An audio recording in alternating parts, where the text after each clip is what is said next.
أهل السنة والجماعة أنه هشيس كان هشي نواك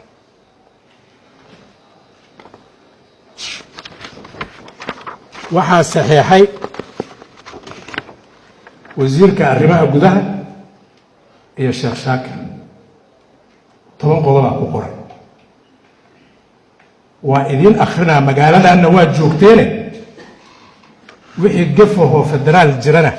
برتا وحي قفه مالك الجرنة برتا وحا أقوه الرأي قضك كروادة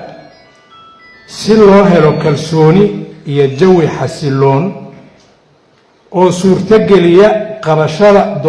qabashada doorashooyin xor iyo xalaal ah waxa laga maarmaan ah in hay'adaha amniga heer federaal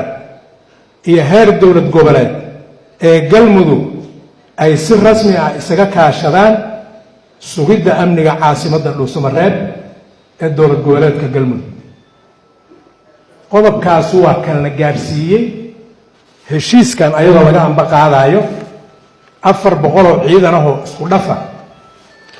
oo isugu jira ahlu sunna wal jamaa iyo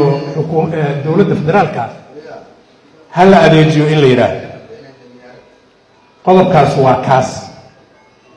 arrinkan shuhada ka tiin haddaan qodobkaas wax ka jabinay waa kaas horta qodobkii aan ku heshiin labo in ciidamada dawlad goboleedka galmudug loo sameeyo hanaanka diiwaangelinta iyo xaqsiinta sida mushaarka iyo agabka kale ciidan ciidankii lagu daray oo lagu dhafay ciidanka federaalka kama xaq duwana kamana agab duwana ciidanka ahlu sunna noogeyn saddex in ciidanka xoogga dalka Soomaaliyeed kuwa gaarka u tababaran ee danab iyo ciidanka nabad sugidda iyo sirdoonka qaranka iyo ciidamada la diiwaan geliyay ee galmudug la isku dhafo si ay uga wada howlgalaan deegaanka galmudug haddaan sameynana hana ku qabsano haddaan sameynana waa sameynaa naloo sax afar qayb qodobkaana waa muhiim waxaan rabaa inaad dhegaysataan in qaybta 12aad ee ciidanka xoogga dalka Soomaaliyeed ciidanka sida gaarka u tababaran loo yaqaan danab iyo ciidanka nabad sugidda iyo sirdoonka qaranka ay si rasmi ah ugu soo wareegaan xarumaha magaalada Dhuusamareeb habbahan ya qabata marka dan taas ku heshiin hadli mayno hadday sanbixin miyaa meesha geli karta ahlan wasahlan in agoonta ciidanka dawladda federaalka iyo dawlad goboleedka ay helaan daryeel dawladeed oo waafi ah weli waxba lagama qaban waa howl dhiman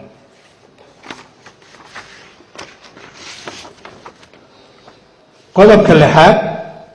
waxaa la isla gartay in magaalada Dhuusamareeb laga dhigo gogol nabadeed ay ka soo qayb galaan dhammaan beelaha deegaanka galmudug iyo qaybaha bulshada sida odayaasha dhaqanka culimada dumarka iyo dhalinyarada shirkaas wasaaraddu waxay u magacaawday guddi qabanqaabo oo aan u bixino guddiga qabanqaabada shirweynaha dib u heshiisiinta galmudug halkaanay ka baxeen gurceelay ka bilaabeen balanbalay ku xijiyeen caabudu ah huur shaxaraale gaalkacyo cadaado waxaan u malaynayaa waxa ka dhiman galmudugta maanta aan gacan cadow ku jirin waa yaryihiin fariin nabadeed ay gaarsiiyeen waa la isu imaanaa waa in la heshiiyo heshiiskaasi waa inuu noo hogaamiyaa inaan doorashooyin aan dawlad ugu dhisno galmudug lagu gaaro intaasi waa qodobadii ku saabsanaa amniga iyo ciidanka arrimaha doorashooyinka dowlad goboleedka galmudug waxay ka dhacayaan magaalo madaxda dowlad goboleedka galmudug ee Dhuusamareeb qodob jabi karaba maaha kaas sideed wasaaradda arrimaha gudaha federaalka ee dib u heshiisiinta iyo madaxa dowlad goboleedka galmudug ayaa soo magacaabaya guddi farsamo xulista xildhibaanada golaha wakiilada galmudug guddigaasoo leh aqoon iyo khibrad maamul dhisidda iyo doorashooyinka lama gaarin arrimaha kale ee mudnaanta leh waa qaybta saddexaad oo u dambaysa in dowladda federaalka ee soomaaliya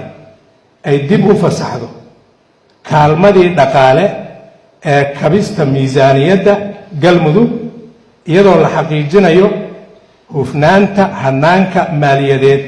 ee maamulka galmudug waa howl bilaabatay oo socota in dowladda federaalka ka qayb qaadato dhismaha hay-adaha dowlad goboleedka galmudug si loo taabageliyo dowlad wanaag nidaam hufan oo bixin kara adeeg bulsho horta qodobadaan ku heshiinay waa tobankaas qodobaan ku heshiinay waa la jebiyey waa la baal maray waa nala ku ballan furay keliya waay hal qodob oo ma aana maqal heshiiskaas laga xigta oo la leeyahay qodobka kaasa oo aan ku heshiinaa la jebiyey reer galmudugow walaalayaalow xasan khayre darajo ka maqanna uma soo doonan dhuusamareeb